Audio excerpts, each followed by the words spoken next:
आपस में मतभेद है। अभी कितना अच्छा चाचा जी एक बहुत अच्छे बात आके राजनीति करके राजनीति को गहराई से जानने के लिए आप मुकम्मल कुरान को सिर्फ पढ़ लेने से राजनीति के बारे में नहीं समझिएगा, दीनी और दुनिया तालीम देने से नहीं होगा। बताइए पहले मस्जिद में आपका आराम साहब पढ़ा रहा है मदरसा में, बताइए संविधान का धारा उठारा उनसे पूछ लीजिए, जानकारी है? कुरान पढ़ा लेने से ही आपका मुस्तकबिल नहीं सुधर जाता। आप एक काम कीजिए, क्योंकि सबसे बड़ा पछाड़ी जो पड़े हुए हैं शिक्षा में और राजनीति में पछाड़ी पड़े हुए हैं। ये जितना खुरफात हमारे बीच में कम्युनिटी को नीचे गिराने की बात जब आती है तो शिक्षा में पीछे है, तो दानदाज नहीं करेंगे, एक दूसरे का चुगलखोरी करेंगे। आज बड़े बड़े जलसा जुलूस होता है और उसमें लाखों लाख रुपया खर्चा होता है और बड़े बड़े शायर इंडिया नेपाल कहाँ से आएंगे, बड़का टोपी बड़का जुब्बा वाला, एगो नवाजी नहीं बनता है, एगो परहेजगार नहीं बनाते हैं। रात भर में ले पुलिस खाए पकड़ मुर्गी की तरह चिल्लाए और चले गए, सारा पैसा हुए बेकार। 10 करोड़ रुपया एक साल में एक महीने में खर्चा होता है सिर्फ रात के जलसा में। 10 करोड़ 100 बजे तो मेरे इलाका में होता है, मेरे जिला में होता है, तो हर जिला में 100 को जलसा से आप इस तरीके से रात में पैसा बर्बाद करते हैं। दुनिया में आए हैं तो कुछ काम कीजिए, अब जनता के पैसे से जलपान कीजिए। ये काम आप कर रहे हैं, को बर्बाद 10 करोड़ में यूनिवर्सिटी बना सकते हैं आपका जिस गरीब का बच्चा जिसके पास पैसा नहीं है वो लंदन पढ़ाएगा अपने बच्चा को पढ़ने के लिए, या बेटी को या बेटा को बड़े लोग ही पढ़ा सकते हैं। और ये बड़े लोग ही बड़ा काम करके रखा हुआ, ये जनता का पैसा देश से विदेश से गाँव में चंदा लगा 4 साल तक चंदा उठाते हैं और जलसा करवाते हैं, ताजिया बनवाते हैं। बड़ा यूनिवर्सिटी 10 करोड़ में होगा कि नहीं होगा? गरीब का बच्चा वहां पढ़कर डॉक्टर इंजीनियर बनेगा कि नहीं बनेगा? अगर वो शिक्षा में आगे हो जाएगा, कहाँ गया दहेज, कहाँ गया झूठ, कहाँ गया बुराई, ये सब चीज खत्म हो जाएगी। हम लोगों को बहुत चीज पर कंट्रोल करने का जरूरत है, बहुत चीज हम देखते आएंगे।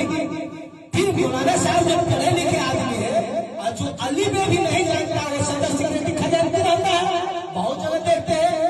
अब वो आराम साहब में चलाएंगे, छोटे छोटे को सलाम नहीं करना, फलाना आदमी से उसका फतिया नहीं करना, हमको नहीं चलता है भाई।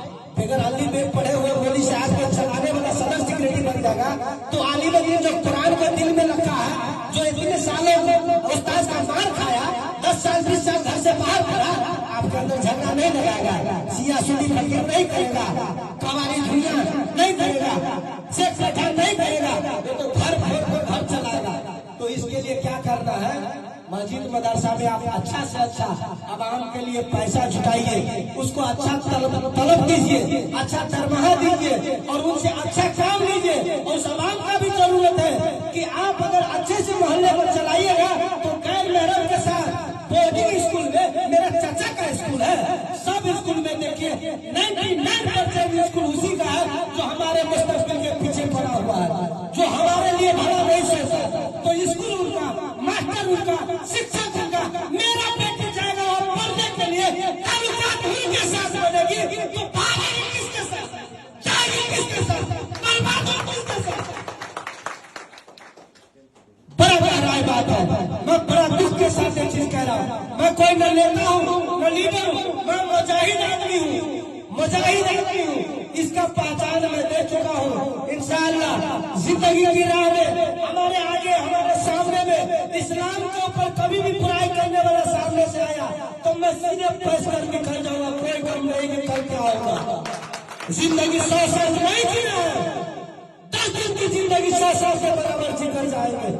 आज एक छोटे बहन के नाम से 25 गाँव में हिंदू समाज का ताकत नहीं है चाहते कि वहां पर पहुंच कर और कोई नया लगा दे और किसी मस्जिद पर हमला कर दे। अकेला इतना छोटा सा आदमी, उसको लगता है कि पारोल है चलाकर ढेर कर देगा। एक बार मारे तो उस इलाके में नहीं जाता है, लेकिन जगह जगह पर फाल मचाए हुए राजनीति करने वाला आदमी। आप मान लीजिए एक चाचा बहुत अच्छा बात रखे, मैं शुक्रगुजार हूँ, किसी भी पार्टी में रहे कहीं पर भी नहीं। एक चीज को ख्याल कीजिए, जब संविधान लिखाता है तो संविधान लिखने के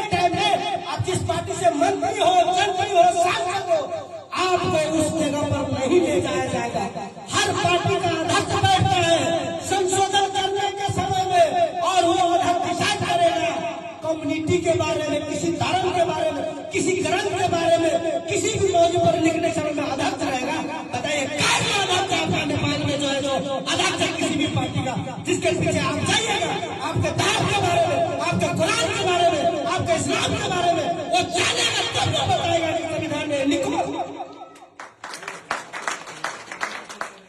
आज डॉक्टर ब्रह्म भरवाई साहब, केपीओली साहब, माधव कुमार नेपाल, झालनाथ खनाल, एवरीबॉडी क्यों फूटा अपने पार्टी से, जो देश का प्रधानमंत्री बना हुआ आदमी और पार्टी को लात मारकर भाग रहा है, क्योंकि उसको राज सत्ता सुख शासन चाहिए, उसको ये गाड़ी में घूमना है, उसको मौज करना है।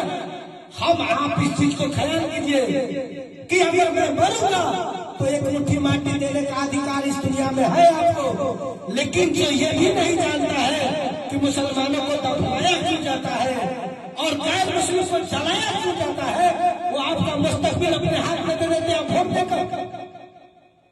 यकीन मानिए, अच्छा भला बुरा जो भी अगर किसी भी पार्टी से